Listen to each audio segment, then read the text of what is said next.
بسم الله الرحمن الرحيم الحمد لله رب العالمين إله الأولين والآخرين والصلاة والسلام على أشرف الأنبياء والمرسلين سيدنا ومولانا محمد بن عبد الله الأمين وعلى آله وصحبه أجمعين وعلى كل من دعا بدعوته واستنى بسنته واهتدى بهديه إلى يوم الدين.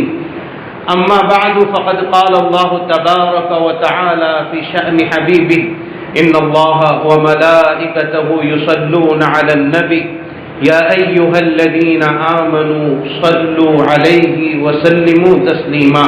اللهم صل على سيدنا محمد وعلى آل سيدنا ومولانا محمد وبارك وسلم. جزا الله عنا نبينا محمدا صلى الله عليه وسلم بما هو أهله. اللهم صل على سيدنا محمد في أول وأوسط وآخر كلامنا. بزرگان محترم، برادران اسلام اور حضرات علماء کرام،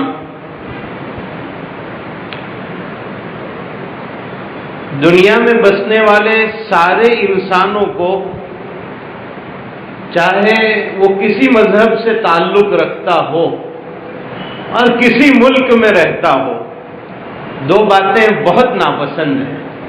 بہت سی چیزیں ناپسند ہوتی ہیں، ان میں سے خاص طور پر جو میں اس وقت سمجھانے کی کوشش کرتا ہوں، اللہ کرے کہ اللہ تعالیٰ مفید باتیں کہنے کی توفیق عطا فرمائے اور اللہ تعالیٰ ہم سب کو عمل کی توفیق عطا فرمائے. دو باتیں بہت ناپسند ہوتی ہے. نمبر ایک، میرا اپنا گھر، آپ کا اپنا گھر، اپنا مکان، اور اس مکان کے اندر کوئی گھس جائے اور یہ کہے کہ اب یہ میرا مکان ہے، میں یہاں رہوں گا، اور وہ اس کے اوپر قبضہ کر لے، تسلط کر لے. کتنا برا لگے گا کہ اچھا یہ ہمارا گھر، ہمارے باپ دادا کا گھر جو ہمارے باپ دادا نے ہم کو دیا تھا، وہ کوئی آج ہم سے چھین لے رہا ہے، کوئی آج ہم سے لوٹنے کی کوشش کرتا ہے. کتنی بری بات. تو یہ ایک بات ہے جو انسان کو بہت بری لگتی ہے. دوسری بات، انسان آزاد رہنا چاہتا ہے، کسی کی ماتحتی اس کو اچھی نہیں لگتی، غلامی کی زندگی اچھی نہیں لگتی، وہ آزاد رہنا چاہتا ہے، آزادی کے ساتھ زندگی گزارنا چاہتا ہے. انہی دو باتوں کو بنیاد بنا کر آج کی مجلس میں انشاءاللہ کچھ باتیں عرض کرنے کی کوشش کریں گے. اللہ کرے کہ ہمیں کہنے سننے سے زیادہ عمل کی توفیق حاصل ہو جائے. دیکھیے، میرا بنایا ہوا مکان یا آپ کا بنایا ہوا مکان ہمیں عزیز ہوتا ہے. یہ ہندوستان ہمارا مکان ہے، یہ ہمارا گھر ہے. غیروں نے اس پر تسلط کا ارادہ کیا، انگریز یہاں آ گیا اور اس نے یہ سوچا کہ اس کو ضبط کر لیا جائے، لے لیا جائے، غصب کر لیا جائے. تو ہمارے ملک کے لوگوں نے، ہمارے ملک کے سارے لوگوں نے، اور خاص کر کے اہل اسلام نے، اور اہل اسلام میں بھی خاص طور پر علماء کرام نے اس بات کو برداشت نہیں کیا کہ ہماری اپنی جاگیر، ہمارا اپنا ملک، ہمارا اپنا رہن سہن گزارنے اور زندگی گزارنے کی جگہ اس کو کوئی اور لے لے، کوئی اور قبضہ کر لے. برداشت نہیں کیا اور اس کے لیے جنگیں لڑی گئی، لڑائیاں لڑی گئی. 1857 جس کا تذکرہ ہمارے جامعہ کے مدیر حضرت مولانا عبد المنان صاحب نے بہت وضاحت کے ساتھ کیا. اللہ تعالیٰ حضرت مولانا کے علم و عمل میں برکت عطا فرمائے. تو وہ لڑائی 1857 جس میں تاریخی اقوال کے مطابق 2 لاکھ مسلمان شہید ہو گئے تھے، اور ان 2 لاکھ مسلمانوں میں 52,000 تو علماء شہید ہو گئے تھے اس ملک کو آزاد کرانے کے لیے.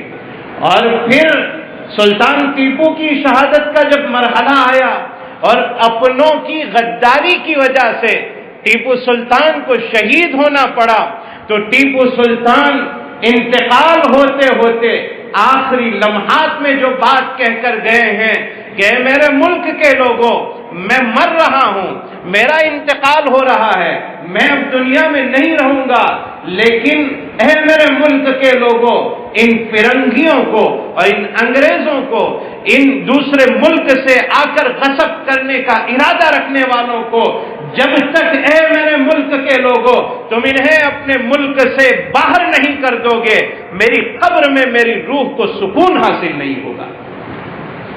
یہ جذبات تھے ان حضرات کے، اور آج اتنے سالوں کے بعد اس آزاد ملک میں اور اس آزاد ہند میں آزادی کے ساتھ اگر ہم سانس لے رہے ہیں تو اس آزادی کے پیچھے ہمارے علماء کرام کا خون کار فرما ہے، ان کی قربانیاں کار فرما ہے، ان کی محنتیں اور ان کی کاوشیں کار فرما ہے، جنہوں نے رات دن کی محنتوں سے اس ملک کو آزاد کروایا اور ایک ایسی حکومت کے ساتھ ٹکر لی جن کی حکومت میں سورج غروب نہیں ہوتا تھا اور انہیں یہاں سے نکلنے پر مجبور کر دیا۔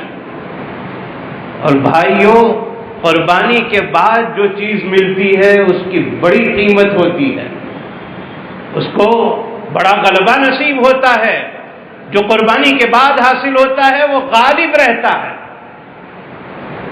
میں آپ کو ایک بات سمجھانے کی کوشش کرتا ہوں کہ ایک برتن میں پانی رکھا ہو اور پورا برتن بھرا ہوا اور اس کے اوپر ایک قطرہ تیل کا ڈال دیا جائے، وہ اوپر رہے گا تیل کا قطرہ، پانی نیچے رہے گا، تیل اوپر پھیلے گا، پانی نیچے رہے گا، پانی اس کا بوجھ برداشت کرے گا۔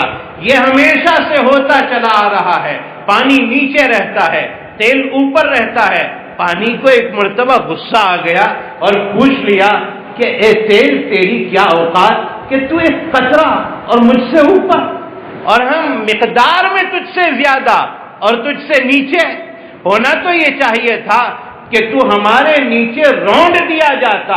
تیری حیثیت کیا ہے؟ تو ایک قطرہ ہو کر ہمارے اوپر دادا گیری کرتا ہے اور ہمارے اوپر اپنا قبضہ اور تسلط جمانے کی کوشش کرتا ہے۔ تو سنو میرے بھائیوں، تیل نے کیا جواب دیا؟ تیل نے پانی کے سامنے ایک تقریر کی، کہا تو ہمیں پہچانتا نہیں ہے، تو ہمیں جانتا نہیں ہے کہ کتنی قربانیاں دے کر ہم تیل بنے ہیں، کتنی قربانیاں ہم نے دی ہے اور کتنا ظلم اور کتنا تشدد ہم نے برداشت کیا ہے۔ اے پانی، تجھے پتا نہیں، ہم جب کھیت میں تھے اور ہم بہت آسانی کے ساتھ کھیت میں زندگی گزار رہے تھے، ایک آدمی نے ہمیں کھیت کی زمین میں دبا دیا تھا، ہم قبر میں تھے، میرے اللہ نے ہمیں دوبارہ زندگی عطا کی اور پودا نکلا، اور پودا نکلنے کے بعد ہم ایک میں سے کئی ہو گئے اور ہم خوشی منا رہے تھے کہ موت کے بعد اللہ نے زندگی عطا فرمائی، اور ٹھنڈی ٹھنڈی ہوا میں ہم لہلہاتے تھے اور ہماری طبیعت خوش ہو جاتی تھی، طبیعت مگن ہو جاتی تھی۔ لیکن کچھ اوقات گزرنے کے بعد، کچھ ایام گزرنے کے بعد ہماری اس ہرے بھرے پن پر کچھ کمی آنے لگی، ہم کچھ خشک ہونے لگے۔ پھر بھی ہم خوش تھے کہ کوئی بات نہیں، ہم خشک ہی صحیح لیکن آرام سے زندگی تو گزار رہے ہیں۔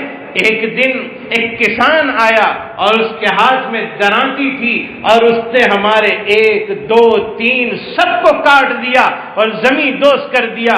پھر بھی ہم خوش تھے کہ چلو اپنے خول کے اندر اور اپنے چھلکے کے اندر تو ہم سلامت ہیں، لیکن کسان تو ہمیں کھلیان میں لے گیا اور کھلیان میں ڈال کر ہمارے اوپر سے بھاری بھرکم چیز کو گزارا گیا، ہمارا چھلکا اور دانہ الگ کر دیا اور اس پر بھی اکتفا نہ کیا، ہمیں بوریوں میں بھر لیا، گھر کے کونے میں رکھ دیا۔ پھر بھی ہم خوش تھے کہ چلو کوئی بات نہیں، کونے میں ہی صحیح پڑے رہیں گے۔ لیکن ایک دن اسی کھیت میں کام کرنے والے کسان نے ہماری بوریاں اٹھائی اور بوریاں اٹھا کر ایک گاڑی میں رکھی اور ہمیں مارکیٹ میں لے گیا اور تیلی یعنی تیل نکالنے والے کے ہاتھوں بیچ دیا۔ تیلی نے ہمیں تیل کو بنانے کے لیے مشین میں اتنا رگڑا کہ اس نے ہمارا تیل نکال دیا۔ ہم کھیت کے اس سفر سے، پودے سے کٹ کر اور نیچے آ کر ہم ایک بوری میں بند ہو کر مشین میں پیسنے کے بعد اتنی قربانیوں کے بعد ہمیں تیل کا نام ملا ہے، اس قربانی کا نتیجہ ہے کہ اے پانی تو مقدار میں زیادہ اور ہم مقدار میں کم، لیکن ہم اوپر اور تو نیچے رہتا ہے۔ تو قربانی کے بعد جو درجہ ملتا ہے وہ بڑا قیمتی ہوتا ہے۔ اس آزاد ہند میں آج ہم چل رہے ہیں، پھر رہے ہیں، اللہ کرے کہ کامل آزادی اللہ ہمیشہ ہمیں نصیب فرمائے، اور جو لوگ ظلم کے داؤ کھیلنے کی کوشش کرتے ہیں، ہم دعا کرتے ہیں اللہ کبھی انہیں کامیاب نہیں ہونے دیں گے۔ ہم انشاءاللہ مرتے دم تک آزاد ہند میں سانس لیتے رہیں گے، لیکن اس آزاد ہند میں جتنے سانس ہم لیں گے اتنے ہمارے بزرگوں کی روحیں خوش ہوتی رہے گی۔ وہ اپنے قبر میں ان کو اللہ تعالیٰ خبر دے رہے ہیں کہ تیرا ہندوستان آزاد ہے اور تیرے ہند میں بسنے والے آسان ہیں، آرام سے زندگی گزار رہے ہیں، آزاد ہے اور آزادی کے ساتھ زندگی گزار رہے ہیں۔ میرے بھائیوں، میں یہی آپ کو سمجھانا چاہتا ہوں کہ ہمارے اس گھر میں، اس ہندوستان میں دشمن آیا، ہم نے برداشت نہیں کیا، اس دشمن نے ہمیں غلام بنانا چاہا، ہم نے اس کو برداشت نہیں کیا، ہم نے اس غلام بنانے والے کو یہاں سے نکال دیا اور یہ اعلان کر دیا کہ ہم غلامی کی زندگی نہیں گزارنے والے ہیں، ہم تیرے ماتحت نہیں رہنے والے ہیں، ہندوستان میری دھرتی ہے، ہم تیرے حوالے نہیں کرنے والے ہیں۔ اس کے لیے لاکھوں جانیں چلی گئی، لیکن اس دھرتی کو آزاد کروا لیا۔ میرے بھائیوں، جب ہم یہ چاہتے ہیں کہ غلامی اچھی چیز نہیں ہے، کوئی ہمارے گھر پہ قبضہ کر لے یہ اچھا نہیں ہے، تو ہر جگہ یہ سوچنا چاہیے کہ ہماری کہاں کہاں غلطی ہو رہی ہے، کہاں کہاں ہمارے مکان پر تسلط ہو رہا ہے، کہاں کہاں ہماری ملکیت پر جو اللہ نے ہمیں عطا فرمائی ہے کون قبضہ کر رہا ہے۔ یہ سوچنے کی بات۔ دنیا میں غلامی اچھی نہیں، لیکن ایک غلامی ایسی ہے کہ جہاں غلامی اختیار کرنے کے بعد اللہ آزادی نصیب فرماتے ہیں، اور وہ غلامی محمد الرسول اللہ صلی اللہ علیہ وسلم کی غلامی۔ اور یہ میں نہیں کہتا، پوچھئے زید ابن حارثہ رضی اللہ تعالیٰ عنہ سے۔ حضرت زید ابن حارثہ رضی اللہ تعالیٰ عنہ ایک چھوٹے بچے تھے، اپنے ملک میں رہتے تھے، اپنے گاؤں میں رہتے تھے، آزاد زندگی گزارتے تھے اور آزادی کے ساتھ رہتے تھے، اپنی ماں کے ساتھ اپنے نانا کے گھر گئے تھے، اپنے ننیحال گئے تھے، اور ماں انہیں دوبارہ لے کر لوٹ رہی تھی، اور راستے میں کچھ ڈاکوؤں نے ڈاکہ زنی کی اور جن چیزوں کو لوٹ لیا گیا ان میں حضرت زید ابن حارثہ کو بھی لوٹ لیا گیا، انہیں غلام بنا دیا گیا۔ یہ بظاہر غلامی کی زندگی ان کی شروع ہوئی، میرا اللہ انہیں آزادی کی بلندی پر پہنچانا چاہ رہے تھے۔ بظاہر کئی مرتبہ ایسا نظر آتا ہے کہ آگے چل کر دشواری، لیکن آگے چل کر اللہ راستے کھولتے ہیں۔ بظاہر یہ نظر آتا تھا کہ یوسف کنویں میں ڈالے جا رہے ہیں، بظاہر یہ نظر آ رہا تھا کہ کسی قافلے نے انہیں نکالا، بظاہر یہ نظر آ رہا تھا چند کھوٹے سکوں میں انہیں بیچ دیا، بھائی انہیں نکالنا چاہ رہے تھے، قافلے والے ان میں بے رغبت تھے، میرا اللہ انہیں بادشاہت کی منزل پر پہنچانا چاہتے تھے۔ تو بظاہر کچھ دشواریاں نظر آتی ہے، لیکن آگے اللہ آرام عطا فرماتے ہیں۔ زید بن حارثہ غلام بن گئے اور انہیں بیچا گیا۔ اللہ تعالیٰ نے یہ انتظام کیا کہ حکیم ابن حزام رضی اللہ تعالیٰ عنہ نے انہیں خریدا، اور خرید کر اپنی پھوپھی حضرت خدیجہ الکبریٰ رضی اللہ تعالیٰ عنہا کو ہدیے میں دیا، اور حضرت خدیجہ نے وہ غلام زید ابن حارثہ کو حضور اکرم صلی اللہ علیہ وسلم کی خدمت میں پیش کیا۔ اب آپ یعنی زید ابن حارثہ کسی معمولی انسان کے غلام نہیں ہیں، سرور کونین کے غلام ہیں۔ آپ ان کی غلامی میں آ گئے ہیں جہاں جبرائیل بھی اجازت لے کر آتے ہیں، آپ ان کی غلامی میں آ چکے ہیں جہاں آنے کے لیے ملک الموت کو اللہ نے کہا تھا کہ میرے نبی کے پاس جاؤ، اجازت دے تو روح قبض کرنا، منع کرے تو واپس چلے آنا، اس ذات کی غلامی میں زید ابن حارثہ ہے، اور ادھر ماں باپ پریشان ہیں کہ میرا بچہ کہاں چلا گیا، اور بچہ پتہ نہیں کس حال میں زندگی گزار رہا ہوگا، کسی نے اس کو کس حال میں رکھا ہوگا، وہ کتنا پریشان ہوگا۔ حضرت زید ابن حارثہ کے گاؤں کے کچھ لوگ حج کرنے کے لیے مکہ مکرمہ آئے تھے، اور زید ابن حارثہ کو دیکھا کہ یہاں وہ آباد ہے، پتہ چلا کہ محمد ابن عبداللہ نامی شخص ان کے قبضے میں زید ابن حارثہ ہے۔ گاؤں کے لوگوں نے جا کر زید کے والد کو خبر دی کہ آپ اپنے بیٹے کے لیے بہت پریشان ہو، ہم آپ کے بیٹے کو دیکھ کر آئے ہیں۔ پوچھا کہاں ہے؟ کہا مکے میں ہے، اور محمد ابن عبداللہ صلی اللہ علیہ وسلم ان کے قبضے میں ہیں اور وہاں وہ رہ رہا ہے۔ تو باپ نے ایک بہت بڑی چیز اپنے ساتھ لی، فدیہ پیش کرنے کے لیے سامان لیا، اور اپنے بھائی کو اپنے ساتھ لیا اور ساتھ لے کر کہا چلو چلتے ہیں مکہ، زید کو لینے کے لیے جاتے ہیں۔ اور یہ سفر کرتے کرتے مکہ پہنچ گئے، پتہ کیا کہ محمد کہاں ملیں گے، معلوم کیا فلاں جگہ محمد ملیں گے، حضور کی خدمت میں حاضر ہوئے، سرکار دو عالم صلی اللہ علیہ وسلم کے مجلس میں بیٹھ گئے اور آ کر کہا کہ اللہ کے نبی، آ کر کہا اے محمد آپ کی بہت تعریف ہم نے سنی ہے، آپ مہمانوں کے ساتھ مہمان نوازی کا معاملہ کرتے ہیں، آپ غریبوں کی مدد کرتے ہیں، آپ اعانت کرتے ہیں، ہم ایک کام لے کر آپ کے سامنے حاضر ہوئے ہیں۔ پوچھا کیا کام لے کر آئے ہو؟ کہا میرا بیٹا آپ کے پاس آیا ہے، غلامی کی زندگی گزارتا ہے، میں چاہتا ہوں وہ بیٹا ہمیں سپرد کر دیا جائے، ہم اس کو اپنے ساتھ لے جائیں گے، اپنے گھر پر لے جائیں گے۔ اس نے اپنی ماں کو کتنے دنوں سے نہیں دیکھا، اپنے باپ کو کتنے دنوں سے نہیں دیکھا، اے محمد آپ اسے آزاد کر دیجئے، آپ اسے آزاد کر دیجئے، ہم فدیہ دینے کے لیے تیار ہیں، ہم پیسہ دینے کے لیے تیار ہیں۔ حضور اکرم صلی اللہ علیہ وسلم نے یہ فرمایا کہ زید کو پہلے پوچھ لو وہ آپ کے ساتھ آنا چاہتے ہیں یا نہیں، اگر وہ آپ کے ساتھ آنا چاہتے ہیں تو مجھے آپ کے فدیے کی ضرورت نہیں۔ حضرت زید کو بلایا گیا اور حضرت زید سے پوچھا انہیں پہچانتے ہو یہ کون ہے؟ کہا ہاں یہ میرے ابا ہیں، یہ میرے چچا ہے۔ کہا یہ تمہیں لینے کے لیے آئے ہیں، اور باپ یہ کہہ رہا ہے بیٹا چلو ہمارے ساتھ چلو، تمہاری ماں انتظار کرتی ہے، یہاں تم غلامی کی زندگی گزارتے ہو، وہاں تم آزادی کی زندگی گزارو گے۔ اور زید ابن حارثہ سے پوچھا گیا کون سا فیصلہ آپ کر رہے ہو؟ زید ابن حارثہ حضور کے پاس آ گئے، حضور کی گود میں بیٹھ گئے اور یہ کہا میں اللہ کے نبی کا دامن چھوڑ کر، میں محمد ابن عبداللہ کا دامن چھوڑ کر تمہارے ساتھ نہیں آ سکتا۔ زید ابن حارثہ نے آنے والی دنیا کو یہ اعلان کر کے بتلا دیا کہ محمد کی غلامی آزادی کی ضمانت ہے، جو یہاں غلام بن گیا اللہ اسے دنیا اور آخرت میں آزادی عطا فرمائیں گے۔ یہ غلامی نہیں ہے، یہ آزادی کی ضمانت ہے۔ میرے بھائیوں ہم غلامی نہیں چاہتے، ایک ہی جگہ غلامی پسندیدہ ہے اور وہ محمد الرسول اللہ صلی اللہ علیہ وسلم۔ ایک بچہ اور اللہ تعالیٰ نے پھر کیا انعام عطا فرمایا زید ابن حارثہ رضی اللہ عنہ کو کہ زید نے اپنے ماں باپ کو چھوڑ دیا، اپنے چچا کو چھوڑ دیا، اپنے گھر بار کو چھوڑ دیا۔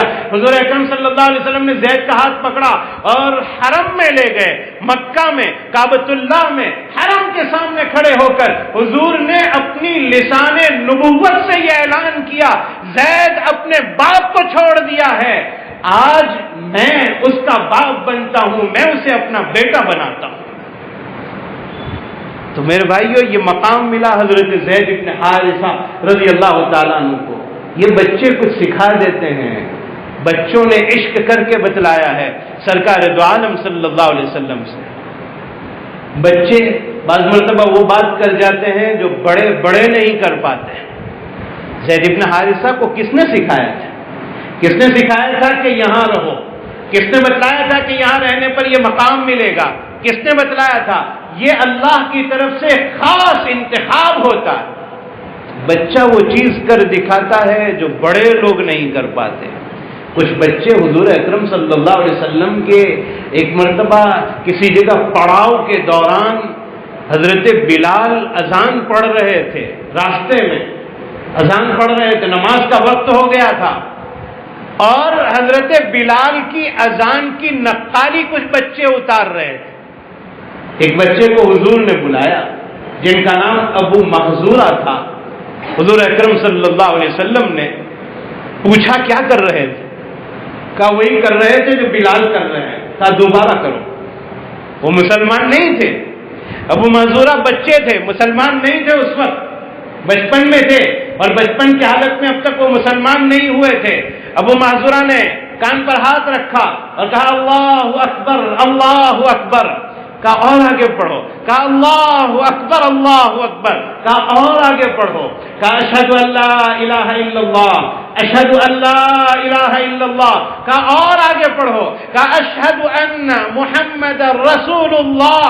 اس اذان کے کلمے پر پہنچ کر دل کی کیفیت بدل گئی اور حضور کے ہاتھ میں ہاتھ دے دیا، وہ مسلمان بن گئے۔ حضور نے اس وقت ابو محذورہ کے سر پر ہاتھ رکھا تھا، حضرت ابو محذورہ مسلمان ہو گئے۔ اللہ تعالیٰ نے انہیں رسول اللہ کا مؤذن ہونے کا شرف بھی عطا فرمایا، اور ابو محذورہ نے وہ عشق کر کے بتلایا کہ میرے آقا نے میرے سر پر ہاتھ رکھا تھا، ان بالوں میں برکت ہے۔ ابو محذورہ نے کبھی وہ بال نہیں کٹوائے، میرے آقا کا ہاتھ یہاں لگا ہے۔ تو بچے کبھی وہ کام کر دکھاتے ہیں جو بڑے لوگ نہیں کر پاتے۔ رسول اللہ صلی اللہ علیہ وسلم کے زمانے میں ایسے کئی بچے ہیں جنہوں نے وہ کارنامے انجام دیے ہیں جو تاریخ کی اور حدیث کی کتابوں میں لکھا ہوا ہے۔ بدر کے موقع پر معاذ و معوذ نے عبد الرحمن ابن عوف سے آ کر پوچھا تھا کہ لوگ یہ بولتے ہیں کہ ابو جہل ہے کوئی، چچا جان بتاؤ نا وہ کون ہے، کہاں ہے ابو جہل؟ یہ تو بچے ہیں، اور جس کا پتہ پوچھا جا رہا ہے وہ سرخیل ہے، وہ سردار ہے، مکے کا سرداری اور چودراہٹ اس کے پاس ہے، اور تو بچے پوچھ رہے ہیں چچا جان ابو جہل کا پتہ بتاؤ نا وہ کہاں ہے۔ تو عبد الرحمن ابن عوف نے پوچھا کیا کرو گے اس کا؟ تو اس جواب کو ایک شاعر نے اپنے شعر میں جمع کیا ہے کہ وہ دونوں بچے گویا یہ کہنے لگے کہ سنا ہے، یہ کہنے لگے کہ مریں گے یعنی ہم مر جائیں گے، اس کو ہم نہیں مار پائیں گے تو ہم مر جائیں گے، مریں گے یا ماریں گے ناری کو، ناری یعنی جہنمی، مریں گے یا ماریں گے ناری کو، سنا ہے وہ گالیاں دیتا ہے رحمت باری کو۔ حضور کو گالیاں دیتا ہے، حضور کو برا بھلا کہتا ہے، ہم اس کو یا تو ختم کر دیں گے یا ختم کرنے میں کامیاب نہیں ہوئے تو ہم ختم ہو جائیں گے۔ یہ بچے تھے اس زمانے کے، سرکار عالم صلی اللہ علیہ وسلم کے زمانے کے یہ بچے تھے۔ زید بن حارثہ نے یہ اعلان کر دیا کہ یہی وہ غلامی ہے جس غلامی میں رہ کر آزادی ملنے والی ہے، جس غلامی میں رہ کر بہت بڑا مقام ملنے والا ہے، بہت بڑا مرتبہ ملنے والا ہے۔ میرے بھائیوں، میں وہی دو باتیں آپ کو سمجھاؤں گا انشاءاللہ۔ نمبر ایک، کوئی میرے گھر میں گھس جائے، میرے گھر میں آ جائے، آپ کے گھر میں آ جائے اور یہ کہے کہ یہ میرا گھر ہے، ہم اسے برداشت نہیں کرتے۔ کوئی ہمیں غلام بنانا چاہے، ہم اسے برداشت نہیں کرتے۔ آخر کیا بات ہے کہ ہم غلامی برداشت نہیں کرتے، لیکن ایک ایسی ذات کے ہم غلام ہو چکے ہیں، ایک ایسی ذات کے ہم غلام ہو چکے ہیں جس کے غلام بننے سے، جس کے تابعدار بننے سے اللہ نے ہمیں منع کیا ہے، اور یہ کہا ہے شیطان تمہارا کھلا ہوا دشمن ہے، اسے دوست مت بنانا، اس کے غلام مت بن جانا، اس کے ساتھ تعلق مت رکھنا۔ اور میں آپ کو ایک بات پوچھنا چاہتا ہوں، اگر کوئی میرے ماں باپ کے ساتھ بدسلوکی کرے، کوئی میرے ماں باپ کو شرمسار کرنے کی کوشش کرے، کسی نے میرے ماں باپ کو ستایا ہو، پریشان کیا ہو، کسی نے میرے ماں باپ کی عزت اور آبرو پر انگلی اٹھانے کی کوشش کی ہو، کسی نے میرے ماں باپ کو گھر سے نکال دیا ہو، کسی نے میرے ماں باپ کے کپڑے چھین لیے ہوں، میرے ماں باپ کو برہنہ کر دیا ہو، آپ کے ماں باپ کے ساتھ یہ معاملہ ہوا ہو، آپ کی اس کے ساتھ دوستی ہو جس نے میرے اور آپ کے ماں باپ کے کپڑے اتار لیے، گھر سے نکال دیا، کیا میری غیرت اور آپ کی غیرت گوارا کرے گی کہ ہم ایسے آدمی کے ساتھ دوستی رکھیں جس نے میرے ماں باپ کو ستایا، آپ کے ماں باپ کو ستایا، ماں باپ کو گھر سے نکال دیا، ماں باپ کے کپڑے چھین لیے، انہیں ننگا کر دیا، برہنہ کر دیا؟ ہم اس کو اپنا دوست کبھی نہیں رکھیں گے۔ شیطان نے ہمارے ماں باپ آدم و حوا کو اپنے گھر سے، جنت سے نکالا تھا، ان کے کپڑے نکلوا لیے تھے۔ یہ ہمارے ماں باپ ہے آدم و حوا۔ آج ہم اپنے ماں باپ کے دشمن کے ساتھ دوستی کیے ہوئے ہیں، اسے اپنا قریب بنائے ہوئے ہیں، اس سے تعلق رکھتے ہیں کہ شیطان جو کہتا ہے اس کے راستے پر ہم چلتے ہیں۔ اور ذرا سوچو تو صحیح، ہم ماں باپ کے غدار کو اپنا دوست بنائے ہوئے ہیں، یہ کیسے صحیح ہو سکتا ہے؟ کیسے ہو سکتا ہے کہ جس نے ہمیں غلام بنانے کی کوشش کی، ہمارے ماں باپ کو ستایا اور وہ ہمیں اپنے پنجے میں رکھنا چاہتا ہے، غلامی کی زندگی ہمارے پاس گزروانا چاہتا ہے، ہم اس کے تابع ہو گئے، ہم اس کے تابع ہو گئے۔ اور میرے بھائیوں، ایک گھر ہے ہمارے پاس، وہ گھر بھی ہم نے شیطان کو دے دیا۔ ہمارا گھر ہے، ہم نے شیطان کو دے دیا۔ ایک تو وہ گھر جس میں ہم رہ رہے ہیں، وہ موبائل کی ناجائز چیزوں کو استعمال کر کے اس گھر میں شیطان کو رہنے کی اجازت دی، ٹی وی کے غلط استعمال کے ذریعے سے شیطان کو اس گھر میں رہنے کی اجازت دی، اس کو اپنے گھر میں بٹھا لیا، رہنے کی اجازت دی۔ اور ایک دوسرا گھر ہے جو نظر نہیں آتا، جس میں شیطان آباد ہو رہا ہے، وہ میرا اور آپ کا دل ہے، جس دل میں ہم نے شیطان کو آباد کر دیا۔ دل جب ذکر سے غافل ہوتا ہے، شیطان اپنا اثر اندر چھوڑتا ہے۔ میں میرے استاد الاساتذہ حضرت مولانا سید ابرار احمد صاحب دھلیوی نور اللہ مرقدہ کی ایک بات آپ کو سناتا ہوں کہ اللہ تعالیٰ ایک شکایت کرتے ہیں اپنے بندوں کے ساتھ، بہت بڑی بات، بہت قیمتی بات ہے۔ اللہ کے واسطے اس کو اپنے پلو سے باندھ لیجئے، اپنے دل میں اتار لیجئے اور اپنے دل کی تختی پر لکھ لیجئے جو بات میں کہنے جا رہا ہوں، میں نہیں کہہ رہا ہوں۔ حضرت مولانا ابرار صاحب رحمۃ اللہ علیہ فرمایا کرتے تھے کہ اللہ اپنے بندوں سے شکایت کرتا ہے، اے میرے بندے، تو نے میرے ساتھ انصاف کا معاملہ نہیں کیا، تو بندہ اللہ سے پوچھتا ہے، اے اللہ وہ کون سا معاملہ ہے جس میں میں نے آپ کے ساتھ انصاف نہیں کیا؟ تو اللہ تعالیٰ یہ فرماتے ہیں، اے میرے بندے، تیرے لیے میں نے جنت بنائی، تیرے لیے میں نے جنت کے باغ و بہار بنائے، تیرے لیے میں نے جنت کے حور و قصور بنائے، تیرے لیے میں نے جنت کے وہ مناظر بنائے کہ مالا رأت، جس کو آنکھ نے دیکھا نہیں، ولا اذن سمعت، کان نے سنا نہیں، اور دل کے کسی دل کے اندرون میں کبھی خیال تک نہیں پہنچا۔ تیرے لیے وہ جنت ہم نے تیار کی، تیرے لیے ایسی جنت تیار کی جس کا تصور تک نہیں ہو سکتا۔ تیرے اس جنت کے والے مکان میں تیرا ایک دشمن رہتا تھا جسے ابلیس کہتے ہیں، وہ وہاں رہتا تھا، وہ وہاں سجدے کرتا تھا، وہ وہاں عبادتیں کرتا تھا، وہ وہاں رہتا تھا، جنت کی نگہبانی کرتا تھا، جنت کے قریب رہتا تھا۔ اے میرے بندے، مجھے پتا ہے کہ جنت اس کا ٹھکانہ نہیں، وہ تیرا دشمن ہو کر جنت کے پاس رہتا تھا۔ مجھے پتا ہے کہ تو جنت میں آنے والا ہے۔ اللہ اپنے بندوں سے کہہ رہے ہیں، اے میرے بندے، مجھے پتا ہے تو جنت میں آنے والا ہے، تیرے آنے سے ہزاروں سال پہلے تیرے دشمن کو میں نے تیرے گھر سے نکال دیا۔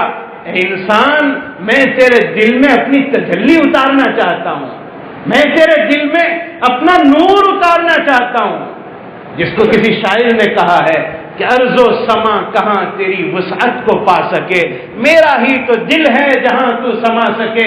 اللہ فرماتے ہیں، میں اپنا نور، میں اپنی روشنی، میں اپنی ہدایت کے چراغ تیرے دل میں اتارنا چاہتا ہوں، لیکن تو نے اپنے دل میں میرے دشمن ابلیس کو بٹھا رکھا ہے، اس لیے میرا نور میں تیرے دل میں نہیں اتارتا۔ یہ ہے گھر پر قبضہ، اور یہ ہے ہماری غلامی والی زندگی۔ ہم نے ہندوستان کو آزاد کروا دیا، اور میرے بھائیوں، ہم اپنی طبیعتوں کو شیطان سے کب آزاد کروائیں گے؟ کب اس کے چنگل سے ہم نکلیں گے؟ کب اس کی تابعداری سے ہم فارغ ہوں گے؟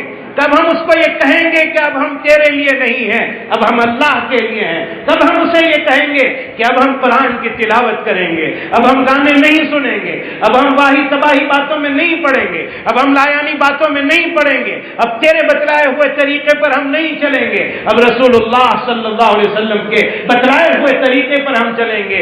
یہ کب ہم اس کے ساتھ ٹکر لیں گے؟ وہ کون سی گھڑی آنے والی ہے کہ جس گھڑی میں آج تک بیانات بہت ہو چکے، تقاریر بہت ہو چکی اور بہت سی باتیں آپ حضرات کے سامنے آ چکی۔ کیا یہ تقاریر اسی لیے ہوتی ہے کہ اس کو ایک کان سے سن کر دوسرے کان سے نکال دیا جائے، اس کو بھول دیا جائے؟ نہیں میرے بھائیوں، یہ سن کر دل میں اتارے جانے کے قابل باتیں ہیں۔ اس کو سن کر ہمیں عمل کرنا چاہیے کہ اللہ سے دعا مانگنی چاہیے کہ اللہ ہمیں عمل کرنے والا بنا دے۔ یہ جو خانقاہی نظام ہے وہ اسی لیے شیطان کی غلامی سے آزاد کرانے والا نظام، خانقاہی نظام۔ اور اللہ تعالی ہمارے استاد محترم شیخ و مرشد حضرت مولانا قاری احمد علی صاحب دامت برکاتہم کو جزائے خیر عطا فرمائے کہ انہوں نے یہ جال بچھایا، اللہ تعالیٰ اور ان کو اپنے مقاصد حسنہ میں کامیابی نصیب فرمائے۔ اور میں اکثر کہا کرتا ہوں، جہاں جہاں پہنچتا ہوں، جہاں اپنے دوستوں سے بات ہوتی ہے، قرآن کریم کی تفسیر کے حلقے لگاؤ اپنے یہاں، ہفتے میں 1 دن 2 دن قرآن کی تفسیر کسی بزرگ پہ کسی عالم کو بلا کر اپنی مسجدوں میں کراؤ، ان سے رابطہ رکھو، قرآن کیا کہہ رہا ہے، اللہ کیا کہہ رہے ہیں، سمجھنے کی کوشش کرو کہ ہمارے اللہ ہم سے کیا فرمانا چاہ رہے ہیں۔ حدیث کے درس کے حلقے لگاؤ، سمجھو کہ رسول اللہ صلی اللہ علیہ وسلم کیا فرمانا چاہ رہے ہیں۔ یہ سمجھنے کی چیزیں ہیں، یہ یاد رکھنے کی چیزیں ہیں۔ یہ ایک نظام بنا لیا جائے، اس نظام کو قائم کر دیا جائے تو انشاءاللہ ہم کامیاب ہوں گے۔ آج جو یہ مجلس قائم ہوئی ہے، یہ مجلس آپ یہ سمجھیے یہ توبہ کرنے کی مجلس ہے، اللہ کو اپنا بنا لینے کی مجلس ہے۔ لیکن توبہ ایسی نہیں کہ آج کر لو کل پھر گناہ کر لیں گے، آج گناہ کر لو کل پھر توبہ کر لیں گے، یہ ایسی توبہ پکی۔ اور آخری بات کہہ کر اپنی بات کو ختم کرتا ہوں کہ آپ نے ہمارے حضرت عبدالقادر تھانوی رضی اللہ عنہ کا تو نام سب نے سنا ہے۔ ایک شاعر گزرا ہے جگر مراد آبادی، بہت بڑا شاعر گزرا ہے۔ یہ شاعر بھی بڑا تھا اور اردو میں اس کا بڑا نام رہا، اور عادت اس کی ایک خراب تھی کہ جہاں مشاعرے میں جاتا تھا شراب بہت پیتا تھا، اور اتنی شراب پی کر اشعار سناتا تھا کہ گھر پر اس کو اٹھا کر چھوڑنے کے لیے آنا پڑتا تھا۔ تو شرابی بھی بہت بڑا تھا، شاعر بھی بہت بڑا تھا۔ ایک مرتبہ خواجہ عزیز الحسن مجذوب رحمۃ اللہ علیہ کی ملاقات ہوئی، اور خواجہ عزیز الحسن ڈپٹی کلکٹر تھے لیکن لباس مولویوں کا پہنا تھا۔ تو پوچھا کلکٹر ہو کر مولوی کب سے بن گئے ہو؟ کہا ہمارے شیخ نے بنا دیا۔ کون ہے تمہارے شیخ؟ پتا چلا حضرت تھانوی رحمۃ اللہ علیہ ہمارے شیخ ہیں۔ کہا تو پھر شیخ سے پوچھنا میں بھی آپ کے یہاں آنا چاہتا ہوں۔ تو جگر مراد آبادی نے درخواست کی کہ میں حضرت تھانوی کی خانقاہ میں آنا چاہتا ہوں۔ جگر مراد آبادی خوش ہو گئے کہ چلو ایک شرابی آدمی سدھرنے کی کوشش کر رہا ہے، لیکن جگر مراد آبادی نے آگے کہا کہ شیخ سے کہنا میں اکیلا نہیں آؤں گا، میں جب آؤں گا تو شراب کی بوتل ساتھ لے کر آؤں گا۔ حضرت تھانوی سے پوچھا گیا کہ جگر آنا چاہتا ہے اور وہ شراب لے کر آنا چاہتا ہے۔ حضرت تھانوی رحمۃ اللہ علیہ نے فرمایا جگر مراد آبادی کو کہنا کہ خانقاہ قومی ادارہ ہے، یہاں تو اجازت نہیں مل سکتی، البتہ اشرف علی کا گھر موجود ہے، آپ میرے گھر میرے مہمان بن سکتے ہو۔ جگر مراد آبادی کی آمد ہوئی حضرت تھانوی کے یہاں، کیا شراب لے کر آتا اور کیا باتیں کرتا۔ نگاہ مرد مومن سے بدل جاتی ہے تقدیریں، نظر جب پڑ جائے نا کسی اہل دل کی تو کام بن جاتا ہے۔ جگر کی نظر جب حضرت تھانوی پر پڑی اور حضرت تھانوی نے عجیب و غریب نظر سے جگر مراد آبادی کو دیکھا تو کھڑے ہو کر حضرت کے گلے لگ گیا جگر مراد آبادی اور کہا حضرت دعا کر دیجئے میری شراب چھوٹ جائے۔ کہا میں دعا کرتا ہوں تیری شراب اللہ تعالیٰ چھڑوا دے۔ کہا دعا کر دیجئے میں نمازی بن جاؤں۔ دعا کرتا ہوں اللہ تجھے نمازی بنا دے. کہا دعا کر دیجئے اللہ مجھے حج نصیب فرمائے. کہا میں دعا کرتا ہوں اللہ تجھے حج نصیب فرمائے. جگر مراد آبادی توبہ کر کے گھر جا کے وقت پر شراب یاد آئی اور یہ بھی یاد آیا کہ توبہ کر چکا ہوں اب شراب پینے کی اجازت نہیں. تو بیمار ہو گئے جگر مراد آبادی, لوگ جمع ہو گئے, ڈاکٹر آ گئے, بڑے آدمی تھے. ڈاکٹروں نے کہا جگر صاحب ایک دم سے شراب مت چھوڑو, بیمار ہو جاؤ گے, مر جاؤ گے. کہا مر جاؤں گا, آپ کو پتا ہے میں مر جاؤں گا. کہا جلدی مت. کہا میں شراب پیوں گا تو زندہ رہوں گا. کہا ہاں کچھ سال آپ زندہ رہ جاؤ گے, 5-10 سال, 2-5 سال زندہ رہ جاؤ گے. جگر مراد آبادی نے کہا اللہ کی فرما برداری کرتے ہوئے اسی لمحے اگر میرا انتقال ہو جائے تو وہ مجھے اچھا لگتا ہے, اس کے مقابلے میں نافرمانی کرتے ہوئے 100 سال تک میں زندہ رہوں یہ مجھے اچھا نہیں لگتا ہے. جگر مراد آبادی اس کے بعد اچھے ہو گئے اور 18 سال تک زندہ رہے اور یہ کہا کرتے تھے اللہ نے میری شراب چھڑوا دی, اللہ نے مجھے نمازی بنا دیا, اللہ نے مجھے حج عطا کی. اور آگے کہتے تھے کہ میں نے اپنے شیخ سے 4تھی دعا بھی کروائی تھی, مجھے امید ہے وہ 4تھی دعا بھی قبول ہوئی ہوگی اور وہ دعا یہ ہے کہ اللہ آخرت میں مجھے جنت نصیب فرمائے. میرے بھائیوں میں ختم کر رہا ہوں کہ ہمیں ایسی توبہ کرنی ہے جیسی جگر مراد آبادی نے کر کے بتلائی کہ آج کے بعد میں مر سکتا ہوں لیکن شراب کی بوتل کو میں ہاتھ نہیں لگا سکتا, اس کو اپنے قریب نہیں کر سکتا. میں نے 2 باتیں آپ کے سامنے پیش کی ہے. میرے گھر کو اگر کوئی قبضہ کر لے ہم برداشت نہیں کریں گے. شیطان کو اپنے گھر سے نکالنا ہے, اپنے دل سے نکالنا ہے. اور میرے بھائیوں کوئی غلام بنانا چاہے ہم برداشت نہیں کریں گے. شیطان کی غلامی بھی برداشت نہیں کرنی چاہیے اور غلامی صرف رسول اللہ صلی اللہ علیہ وسلم کی قبول ہے جس غلامی میں کامیابی ہی کامیابی ہے. اللہ ہم سب کو عمل کرنے کی توفیق عطا فرمائے. یہ دعا ازمن و از جملہ جہاں آمین بات وآخر دعوانا الحمدللہ رب العالمین.